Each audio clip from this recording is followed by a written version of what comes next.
கணவரை இழந்த ஒரு பெண் நீதிக்காக ராஜாவையே சவாலிட்டாள். அவள் கோபம் ஒரு நகரத்தை அழித்தது.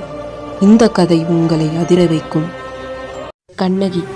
அவள் தனது கணவர் கோவலனுடன் சந்தோஷமாக வாழ்ந்தாள். ஆனால் கோவலன் நடனக்காரி மாதவி மீது காதல் கொண்டு தன் செல்வத்தை எல்லாம் இழந்தான். கண்ணகி தனியாக துயரத்தில் இருந்தாலும் அவள் மனம் உடையவில்லை. தவறு உணர்ந்து திரும்பிய கோவலனை கண்ணகி மன்னித்தாள்.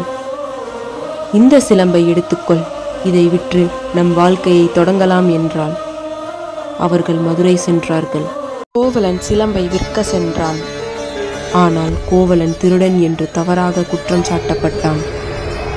அரசன் பாண்டியன் நெடுஞ்செழியன் உண்மை தெரியாமல் கோவலனை கொல்ல உத்தரவிட்டான். இதை கேட்ட கண்ணகி அவள் கோபத்தில் அரண்மனைக்கு வந்தாள். சிலம்பை உடைத்து உண்மையை நிரூபித்தாள்.